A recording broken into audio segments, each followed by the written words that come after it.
guys, my name is Christine and I am the creator of the MyIBSLife Instagram account. Today I am unfortunately sick with a cold, or what I'm hoping is a cold. So it's a cold. Yeah, it's a cold. So I'm really sorry if I'm like sniffly in this video or coughing, or if you can like see my nose running. It's nasty, like I'm sorry. But also I am super excited today because clearly I am here with my boyfriend. Hey guys, my name's Jay. And today we're gonna be answering your guys' questions on what it's like to be in a relationship with someone that is chronically ill. A lot of the questions are for Jay, some are for both of us, some are for me. But for those of you who might not know, Jay is like a healthy person. He doesn't really have anything wrong with him. IBS. No gut issues, no chronic illness, and obviously I'm the one with IBS, and so we're gonna be talking about like what it's like to be in a relationship with someone that is chronically ill. But if you guys want to learn more about our relationship, Jay and I run the MyIBSLife podcast, where we upload a podcast. She runs the podcast. Well, Jay is my co-host. But yeah, we just talk about all the different parts of our relationship and how you're affected by it, how I'm affected by it, and how it all relates to me being anxious and having IBS and all that good stuff. So if you guys are interested in listening to that, you can be sure to subscribe and listen to the MyIBSLife podcast on Apple Podcasts, Spotify, and Anchor. But with all of that, let's answer some questions. Ready? I'm ready. Let's go. First question is, how long did you know each other before you told him about your IBS? I knew you one night.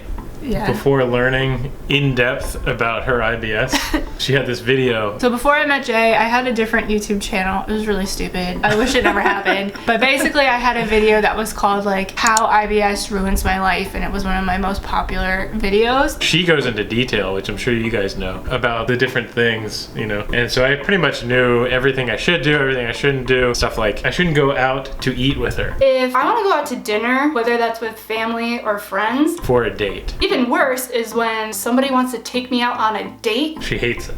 Yeah. Learn that. And then the first date that we actually had was at a restaurant. If you even mention going out to dinner, It wasn't what she wanted, basically. No. And I knew that beforehand. I think I asked if you wanted to grab drinks. Oh. And you said, well, I'm leaving from work to go to CrossFit. Maybe we can do dinner after CrossFit. Because you wanted to eat. And I was just like, okay, I guess. Yeah, that's not gonna work out. Wow, that's a good memory. I can't believe she remembers that. But yeah, so basically he knew before I even had the chance to tell him. I did have that mental note though. I was like, let me make sure I don't take her out to dinner Well, for a day. Womp womp. Okay, so the second question is, how was the first attack being around him? I think that was at your friend's house when you were dog sitting. Mm-hmm. Yeah, I don't know, you just got like very silent. Basically, My best friend and her parents were away on vacation and they needed me to watch their dog. And during that period of time, I was having really bad like IBS-C or like constipation attacks that would quickly turn into IBS-D or diarrhea attack. Yeah, there was one night you came over. I was actually fine, but out of nowhere, I started getting that like cramping feeling and I knew what was coming. So my anxiety just like skyrocketed because not only did I know I was about to flare, but you were there, which made me more anxious. And obviously he knew I had IBS, but I get weird when I have attacks. Like I get fucking weird and I get super anxious, I get super panicky. I do go like silent. I feel like I can't talk or like make thoughts. And then obviously it was about to become like embarrassing because I was gonna be running back and forth from the bathroom and like, yeah, I just like wasn't comfortable yet with that around you. So it definitely got like all kind of weird. Yeah, you were like super cold and distant. I was like so confused. I thought I like did something wrong. Yeah, I remember you got like upset almost, and you got cold and distant. Yeah. Because you were like, what the fuck? And then I had to be like, this is kind of just what happens when I get sick, sorry. And I don't know if you believed me or not. At first, I think it took a few attacks for you to learn like, okay, this is like the pattern. This is actually like what happens. Mm-hmm. But yeah, that's pretty much what happened the first time I had an attack. Jay thought I was like mean. Yeah, no, I thought I did something wrong. But you weren't like concerned at all about me going to the bathroom. Like you didn't. No, I mean I didn't know what was happening. I mean, I knew you were going to the bathroom, but I was just like, oh, I guess she's just going to the bathroom, you know? Like, you were just more concerned about how I was acting. Yeah, because I go to the, like, even if I have, like, diarrhea or whatever the heck it is, I just go to the bathroom and then come back out and I'm normal, you know? I'm not like, oh, I'm so anxious and panicky. Well, that's metaphobia for you. And then even going off that, like, the first time I flared around you, like, yeah, I got, like, weird and whatever, but, like, that flare honestly wasn't too bad. I felt like I kind of bounced back from it pretty quickly, and, like, it That was, same like, night? Yeah. I think it was the second time I flared around you. When you left? When I fucking just dipped. I think it was like the night after we became official, and it was also the night before you were going away for like a week or a few days. I was supposed to like sleep over at Jay's apartment, and I had just started a new probiotic that was kicking my ass, and my gastro had warned me that this certain probiotic, there was a chance I could feel really sick from it, but I had been taking it for 2 days and I felt fine, so I was like, I guess I'm okay. Of course, the night I'm sleeping at Jay's, I wasn't fine, and I just, out of nowhere, like my intestines started cramping, I felt the nausea, and I knew it was gonna be like bad. Like really, really bad. But yeah, I remember I like went in the bathroom not knowing whether I was gonna puke or like shit my brains out. And I just remember thinking like, I gotta get out of here. I remember I just like went in your bedroom and you were like in bed, and I was like, I'm gonna go. And you were like, are you sure? Like, I think I tried to keep you. Yeah, you tried to keep me there, and I was like, no, I have to go. Like, and then I like barely even said goodbye to you, I feel like. I can believe that. Yeah, I feel like I just like booked it. I ran out the door, and then I had like a 40-minute drive home trying not to shit my pants. It was awful and embarrassing because I was just like, I gotta go. The next question was, how do you keep the intimacy alive while not feeling well? Yeah, I feel like it's timing. Yeah, and I feel like I actually kind of answered this question in like 2 videos ago where it was just me answering your guys' questions, but I said it is about timing. And when you do have the energy and you do feel well, like you kind of just have to take that moment and like jump your partner's bones and just like obviously be smart about it. Like if you're out in public, maybe don't do that, you know what I mean? But yeah, if you're home and you're feeling well and you have the energy to do it, like take that time to like be intimate with your partner. It's kind of like you have a limited amount of time before you're gonna feel sick again, which is super maybe pessimistic for me to say, but in my case I know that it's like time's kind of running out, and like this is the opportunity, take it, just go with it basically. Because you don't want to be like intimate like at a bad time, but it's more like you want to be present in the moment with it, so like, you know, you don't want to be feeling like shit while you're trying to be like intimate with your partner. So you've done that, right? Oh yeah, I do that a lot. Okay, so the next question is, how do you navigate dates with food sensitivities, IBS, etc? Well, it's a lot of thinking about what she'll like and then what I want as well. That's like an ideal scenario. Sometimes we just can't figure it out. Yeah. And we kind of just like, well, she's not going to be happy wherever we go. So I'll just pick a place and see how it goes, you know? I mean, I don't really think we do that. I think if anything, we end up just like staying home. Well, yeah, he's thinking about like very recently, like the other day when we were on vacation, there was a restaurant that he really wanted to go to because there was like a certain dish that he wanted, but there was like nothing on the menu that I could eat. But it wasn't even like I knew what I wanted or had another restaurant in mind, so like we just went to the restaurant that he wanted to go to because basically I was just like, I'll find something, and I did, which ultimately ended up getting me a little sick, but it's okay, you got your dinner. Hey, your dinner got me sick too. Yeah, we both had farts that night. It was pretty bad. It's hard to plan around her because if we get there, sometimes she's like, I don't feel good. And it's like, oh, well, what do we do now? It's really hard to like have dates with me because you can't plan them because there's a good chance I'm like not gonna feel well the day of. It's better if it's kind of planned out because at least I can try to prepare and like not eat a few hours beforehand or whatever and know where we're going, find what I want to eat before we go, blah blah blah. But yeah, especially when it's like spontaneous, it's like even harder because it's like I get anxious on the car ride going there. Like, okay, you have to feel good, you have to find something that's gonna make you feel okay, you have to feel good after, be romantic and be sweet, it's date night. Why do you feel like you need to do all that? It's because we don't really do date nights all that often, and like when we do, I want it to be like nice. Oh. That's so sick. And then even when we do get to the restaurant, I feel like our dates are like so quick because I'm like, yeah, let's sit down, eat, and get the fuck out before something bad happens. Yeah, well, most of the time I feel like we kind of pick something kind of quick. We don't usually stew too long. You're like, do you have a chicken salad? And then that's pretty much, I'm usually the one questioning what I want. There are times we try to pick date nights that aren't centered around food so that we can like actually enjoy the night. Some other things we've done have been like go to Dave & Buster's or like an arcade. We try to go to the casino. We also go on walks. I don't know if I call that date night. But yeah, so we try to pick dates that aren't always food centered just so we can both enjoy it without too much anxiety. Okay, so next question is, how does his family deal with your chronic illness? They get so confused. They like don't know what to do. Okay, well, that's not entirely true because one of your brothers and his wife are very good about it. They get it. Like, they're okay now with it, and they're always asking me what I can and can't eat. And if I don't decide to eat, like, they're not too weirded out by it anymore. It's kind of just like, okay. Yeah, but not every family member actually, like, you know, picked up that quick because they don't have a medical background. And I feel like it's still weird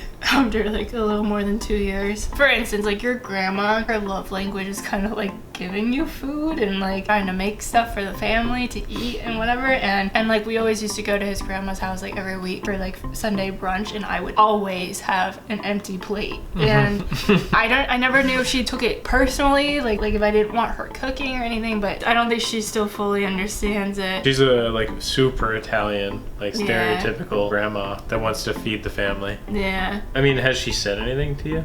No, I have a feeling she says things to everyone else. But also just like the rest of your family, I feel like they still get kind of weirded out when I don't really eat. And there's been a few times it's been a little awkward because sometimes your mom will try to like be sweet and make me something that she knows I can eat. There's just one time she was like, well, I'm making salad for this event, so like she brought her salad and had like onions on it and stuff, and like I was like, you can't eat the salad. Right? I think I ate it because I was like, I have to. But she thinks you have to kind of suck it up and like deal with the pain. Well, also, to not hurt people, because people get offended. Well, that's the thing. And even this year, like we hosted Thanksgiving, and so everyone brought like a dish and everything, and I didn't want to be weird and not eat, so I had some turkey and whatever. And I remember I took some of your grandma's mashed potatoes, and they were amazing, but the minute I put it in my mouth, I realized there was garlic all up in it, and I was like, oh, fuck. And then you were like, Grandma, look,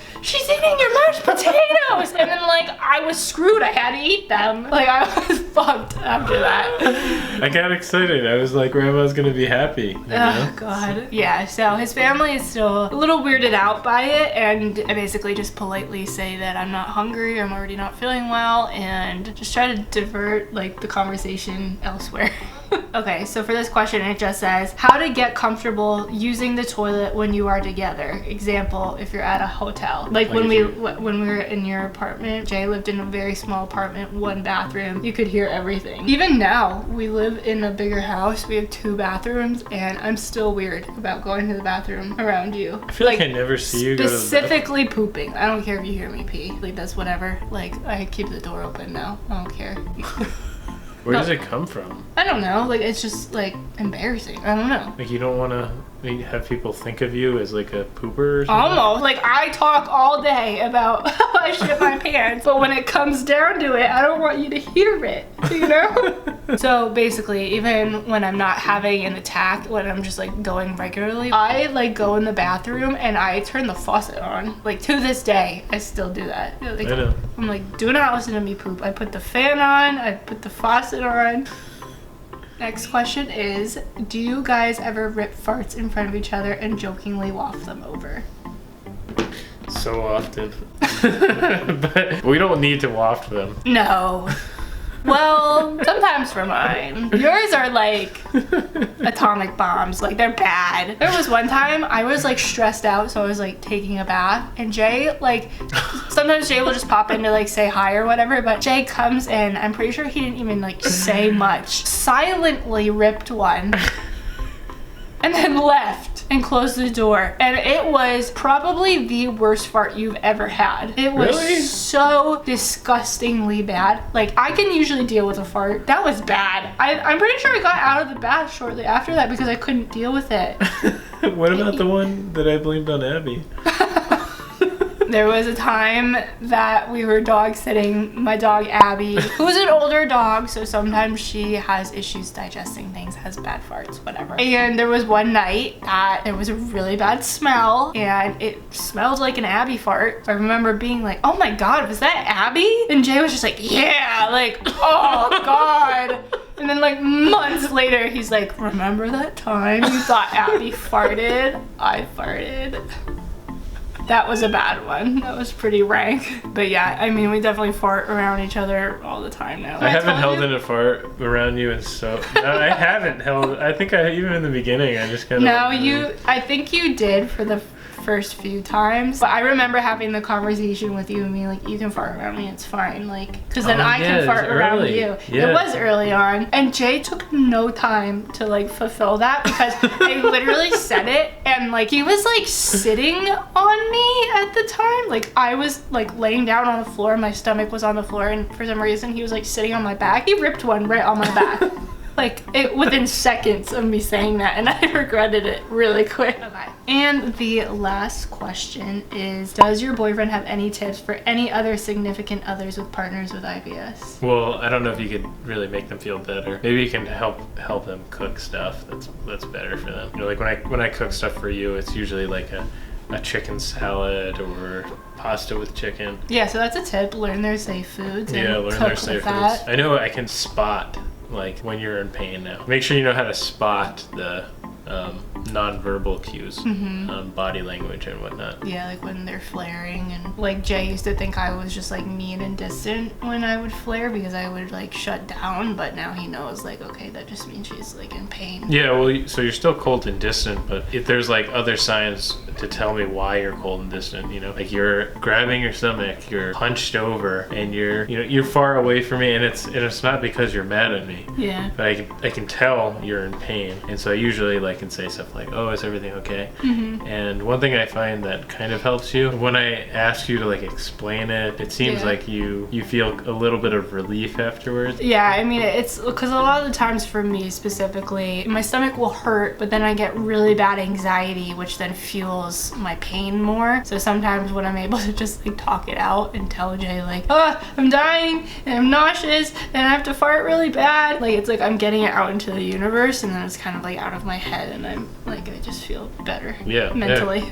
Pain can easily stem from anxiety and stress. And I feel like that in itself is also a tip, is to let your partner talk it out and listen to them and try to be like empathetic and sympathetic and understanding of it. Another tip is that you gotta kind of accept what you can do in this scenario. You can't think that you're just gonna like fix her IBS. You can't think that anything like that. You kind of just have to be like, okay, I'm here for you if you need me, and give them space, because you don't want to just annoy the crap out of them, because that's just going to raise their anxiety levels. Those are the kind of tips I'd suggest to people off the top of my head. And yeah, I think that's all the questions for today's video. Good job answering them, and thank you for answering them. And thank you all for sending in your questions, and I hope we did a good job of answering them, and that you guys hopefully feel a little bit better with dating, even if you have a chronic illness. And also just a reminder that just because you have a chronic illness, that shouldn't really play a factor into whether that person wants to be with you or not. Your illness doesn't define you, and it shouldn't define you to them either. And if that is something that bothers that person, good riddance. There are a million people out there that will be understanding and will love you for you. Would you say that's true? Are you gonna end this damn video or what, baby? Would you agree with what I said? Yes, I would. I love you very much. Thank you. Again, make sure to check out the MyIBSLife podcast if you want to hear from me and Jay more about how we function as a couple through MyIBS. And of course, also make sure to subscribe to the MyIBSLife YouTube channel, and to follow me on Instagram and now Twitter at MyIBSLife. And with all of that, I will see you guys in my next video. Mwah. Bye guys.